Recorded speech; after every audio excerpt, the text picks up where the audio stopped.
him, but they might get him back. So let's get into a new fun segment. Me and Brandon, going into the second half of the season, are going to give our tier list. There's 5 tiers. Yep. Title favorites, potential contenders, playoff teams, play-in teams, just teams that are like borderline play-in, and see you in the lottery. Yep. So Brandon, let's get to our tier list. We will be ranking them in each tier, top to bottom. So, Brandon, I want to start with your title favorites tier. You still have the Suns number 1? Yeah, so right now I have the Suns number 1 with the thought that they are pretty far ahead right now. So, yeah, they're 6.5 games ahead of the Warriors. And the Warriors are second team in the league, not only second team in the league. their So the Suns have a little bit of cushioning, so I think that'll provide them enough time to figure it out going into playoffs. And I think that by the time they get Chris Paul back, or I'm assuming they're getting Chris Paul back, because without that, who knows where this list would go. By the time they get Chris Paul back, I still think they're going to be at the top of their game. And Chris Paul is one of those guys who's competitive enough to a point where I think he'll come back by all means necessary. And I'm just really loving what I'm seeing out of them. They still have my number 1 spot for the time being. So what's the rest of your tier list for title favorites? Yeah, so number 2, you'll see here. I'm kind of going by like projects here, if you will. My number 2 are the Philadelphia 76ers. I think that Joel and James Harden have like Shaq and Kobe potential. I mean, they are so good, and I hope they work out because that's why they are where they are right now. For me, next team, Bucks. Do I really need to explain it? Giannis is just a demigod. I say it like every other episode now. My next team, the Warriors. I think they're great. Don't get me wrong, they're great, but I think the fully healthy Suns team beats them. My last team, the Brooklyn Nets. I don't know about them, but I feel like it'd be disrespectful to have them anywhere else but title favorites, being that they have, in my opinion, the best player in the world. Yeah, I'm not gonna lie, Brandon. You're a great friend. I love you being a co-host on this podcast. But your title favorites tier list is horrible. Here's why. We were just arguing, I think the other week, about Suns versus Warriors. Who's better? I said the Suns. The Warriors were right there, though.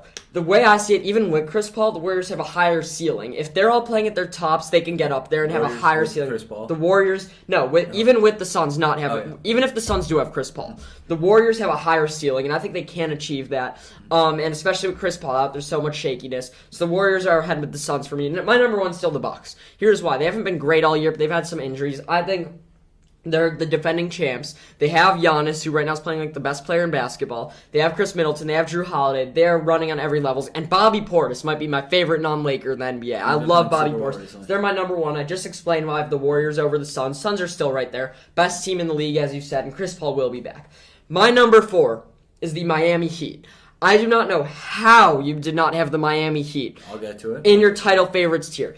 In my opinion, they're the second best team in the East because the Sixers and Nets are both unproven. We know what the Heat can do. The Heat have been playing well. They have so much depth. They're a better version than the Bulls. I don't see in any world why you can have the Bulls ahead of them. I really want to see Heat Bulls in the playoffs. And it's not like we haven't seen great stuff out of them. The Heat have been the best team in the East this year. So much depth. They're my 4, and I think they have the second best chance out of the East. Right after that is the 2 teams that can go either way. I debated not putting Brooklyn in there, but I still had to put them up there because I really think with Kyrie coming back, now he's going to be able to play all the home games with the new vaccine mandate. So he can play every game, along with Kevin Durant, Seth Curry, who is playing well. You convinced me on that. And Ben Simmons, they're good. But I do have the Sixers in front of them because, as you said, Harden and Embiid is the deadliest duo you could dream up in the NBA. I don't know if it's going to work out, but I said this right after the trade. If you could put any 2 players together not involving Steph Curry, it's the 2 of them. So that's my tier list for title favorites. All right, let's move on to potential contenders. By the way, just to clarify, my list is the list with the white square. Spencer's isn't. Just want to clarify that. So the reason why I don't have the Heat in potential contenders is because I knew I couldn't have both the Bulls and the Heat in title favorites. The truth is, why couldn't you put the Heat, not the Bulls? Because I believe that truly, here's the thing, they have the exact same record, right? Literally same record. Yeah. As of today. Today is February 23rd. And the Bulls have been so unhealthy. They haven't had a full roster. The Heat team. haven't been unhealthy? Bam missed half the year. But the Bulls haven't had a fully healthy team since November. Have the Heat? Yeah, I believe so. The Heat have had Kyle Lowry, Butler. What I'm saying Butler's missed some games. Lowry missed half the season. Yeah. I think that what they are right now is, you could say that the Heat have a higher ceiling because they have more experience. But what I've seen out of the Bulls and Heat has been similar, and I feel like the Bulls have been less healthy. But when they've come together as a complete team, the Bulls have looked slightly better than the Heat. But I have them at the exact same tier. Have they, though? Yes, they have. I have them at the exact same tier because I see what you're saying, and I'm accounting for that. So what I'm saying is the Bulls and Heat right now are neck and neck, whereas the other teams in this tier might not be. My next team in this list, the Utah Jazz, I'm super high on them. I just don't know if I can see them really winning a title with their core right now, especially after losing Joe Ingles. I still think they're a great team. They're a super team-oriented team, but I think a lot would need to fall into place for them. Same thing with Denver. Jokic is great, but their record isn't even that good. I think right now they're the 6th seed in the West. That's not great. I think towards the end of the year they'll figure it out. My next potential contender, the Grizzlies. The great team. Desmond Bates himself. It'd be a dumb move to not call us contenders. But they're too young. I think they're a few years out, but I think they are a great team. Yeah. So moving to mine, I'm not going to be able to agree with you about the Heat and the Bulls, just because I think, as you said, the Heat ceiling is higher. Ignore that the Jazz and Nuggets both had the Bulls. That's kind of interchangeable, but I want to talk about the Boston Celtics. It is insane to me you don't have them in potential contenders. They have won, 9 of their last 10. They're looking great. I don't trust the system at all, but ESPN FPI has them as the favorites out of the East. I don't agree with that. But the Celtics have looked good. Jaylen Brown, Jason Tatum, the duo is coming together, and Derek White, who they traded for at the deadline, is a difference maker, and you can't convince me otherwise. I agree. He's averaging 12 points a game for them. He's their main guard now, and everything's kind of coming together. The Celtics, for me, are right there with the Bulls, and the Heat are definitely above them. And if you can argue for me that the Bulls are above the Celtics, I can take that, but the Celtics have to be in this category. They're definitely contenders.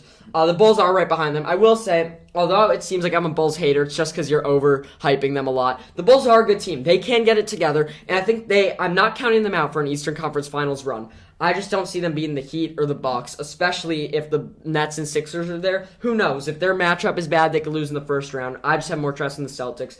The other three Western teams, Jazz, you mentioned on a lot. Donovan Mitchell's great. Yeah. Nuggets have Jokic. Right now, I think the MVP frontrunner, in my eyes at least, we'll get to that in a minute. Yep. And John Morant's playing out of his mind. And even without John Morant, they have a winning record by a lot. Ridiculous. Dylan Brooks is insane. Desmond Bane's really showing himself. Definitely. Even though Desmond Bain, by the way, didn't play well in the three-point contest. So that's my next tier. Let's get to the lesser tiers. I want to kick it off. Playoff teams. I only have 3. Cleveland Cavaliers, Dallas Mavericks, and Timberwolves. These are all teams that will cemently be in the playoffs but won't make it out of the first round. Cavs are good. There's no world they win a title or get there. They could win a round maybe. Same with Dallas, same with Minnesota. Dallas I really don't like. I would have think at the beginning of the year they'd be in contenders, but now they don't have much around Luka. Even though Luka's great, they just don't have the pieces to win a title. Same with the Timberwolves are good, but they're not winning. Mm-hmm. Yeah, I like your list a lot. I'll defend my Celtics take because through this right now in this moment I do have them above the Mavericks, but I think it's because you made a couple excuses before you even listed why the Celtics were good, and that's what I fear with them. I think they're a great team, and they have a lot going well for them. But before they won the 9 games in a row, people saw them as like a fringe playing team. That was pre-Derek White. I'm just seeing a lot of recency bias with them. I think they're great. I think they have great players, but I don't think this year is their year. I can't see it happening. I agree. And I don't like the first-year coach situation, and the front office is still kind of a mess. I feel like it's a lot to put on a team like that. I think they're great. I just don't think that this is their year, and that's why I have them as a play. I just think they have a chance. That's all I'm saying. I'm giving them a chance. I'm giving them just as good of a chance as a team like the Jazz, a team like the Nuggets, a team like the Grizzlies, and even a team like the Bulls. I don't think you could say. I think the Bulls have a significantly better chance.